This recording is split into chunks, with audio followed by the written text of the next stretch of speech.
Olá, bem-vindos novamente ao projeto Rewild Human, onde nos dedicamos a aprender capacidades humanas perdidas. Caso não nos tenham acompanhado antes, estamos nas semanas 3 e 4 de evolução física e funcional dos meus pés, através do uso de um protocolo de treino que visa aumentar a força, destreza, coordenação e mobilidade dos pés e dedos dos pés, bem como tentar atingir uma posição mais natural, com os 5 dedos mais alinhados e com mais espaço entre eles. Ou seja, fazendo jus ao nome do canal, recuperar a função e forma naturais do pé humano. Para isso, o uso de separador de dedos é importante, na medida em que promove essa posição. E como não há um verdadeiro projeto até que algo corra mal, aqui surge o meu primeiro revés. Achava que estava a fazer tudo bem, até olhar para os meus pés e perceber que os dedos estavam a ficar azuis. E é sobre isso que vamos falar hoje. Se repararem no pé de um bebê, ele naturalmente tem esta posição de triângulo invertido, em que a ponta do pé é claramente mais larga do que a base. No entanto, no mundo moderno temos por hábito andar sempre calçados e usar sapatos e sapatilhas que não espelham essa forma. Antes, afunilam e comprimem na ponta, por uma questão estética apenas e não funcional. E os nossos pés acabaram por ficar com esse formato, afunilados na ponta e com os dedos comprimidos. Obviamente, isso traz-nos problemas, nomeadamente joanetes, os chamados dedos martelo ou garra, e acabamos também com a nossa base de apoio, o nosso contacto com o chão, reduzido. E, portanto, perdemos capacidade de estabilização, ficamos com menos equilíbrio. E altera também a distribuição de cargas, alterando a forma como pousamos o pé no chão e como andamos. Podendo surgir as tais calosidades nos dedos para compensar e até sobrecargas localizadas que nos trazem dor. Os pés pequenos, por norma, sempre foram mais preferidos. Conhecem o caso da China Antiga? Havia uma prática em que os pés das crianças, das raparigas, eram enfaixados para impedir o crescimento normal. O objetivo era obter os pés chamados de pés de lótus, que tinham apenas entre 7 e 10 centímetros de comprimento. Os dedos ficavam dobrados para debaixo da planta do pé e durante anos e anos o pé era apertado com ligaduras. Como a criança estava em crescimento, os ossos remodelavam-se e os pés ficavam completamente deformados ao longo da vida, apenas por um standard de beleza. Claro que os sapatos modernos não são comparáveis a esta prática, mas ambos partiram do mesmo princípio. Se uma estrutura em crescimento for sujeita a uma compressão prolongada, a sua forma pode alterar-se.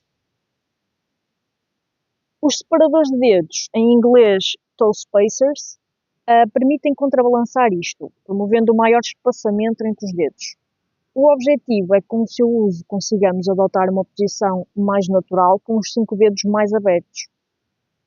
Então eu comecei a fazer uso diário deles, mas acabei com um grande problema. Estas faixas de borracha fizeram um torniquete nos meus dedos e bloqueavam o fluxo sanguíneo. E eu só me apercebi porque olhei e vi os dedos azuis, mais do que uma vez, porque nunca cheguei a sentir nenhum formigueiro, nenhum desconforto. Claro que isto não é bom. Suprimir a circulação de sangue para os dedos, pelo contrário, só nos vai atrasar o progresso, ao impedir que o acesso de oxigênio e dos nutrientes que o sangue leva aos tendões, ligamentos, músculos e a causar um stress metabólico ali à região dos dedos. Temos de ter muito cuidado com o uso de separadores e nunca começar por usar muito tempo seguido, muito menos durante a noite. É verdadeiramente perigoso. Lembrem-se que estou apenas a documentar a minha jornada, o meu objetivo não é que façam como eu, mas se fizerem, pelo menos aprendam com os meus erros. Eu não deixei de usar os separadores. Simplesmente percebi que estava a usá-los de forma errada. Assim sendo, e como já os tinha comprado, fiz uma mudança. Cortei aqui as tiras de borracha, desta forma, como podem ver, e assim já a faixa de borracha já não me rodeava o dedo todo e acabava por comprimir menos. E assim consegui começar a usar mais tempo. Comecei ali com 10 minutos e estou no processo de aumentar para 20, 30 minutos de cada vez, para aumentar a tolerância dos dedos. E agora estou sempre atenta a mudanças de cor dos dedos ou a forma como me sinto. Prefiro removê-los antes de haver mudança de cor, atenção, porque aí já significa demasiado stress para o corpo.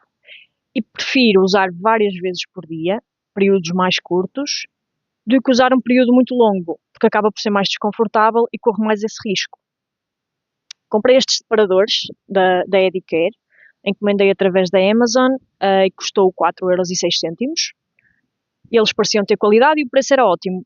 Foi por isso que eu os escolhi, não tinha outros grandes critérios para os avaliar, porque é a primeira vez que os estou a usar. Talvez agora, se fosse a escolher, escolheria um design diferente, mais minimalista, mais simples, que apertasse menos os dedos. Vieram estas três cores diferentes, mas o material e o formato é exatamente igual entre os três, e veio este elástico que ainda não usei e sinceramente ainda não fui ver para que é que ele serve. O material é resistente, é forte. Aqui, claro que o separador que eu cortei acabou por se partir em dois, mas isso é porque eu já o tinha cortado previamente. E as cores são discretas.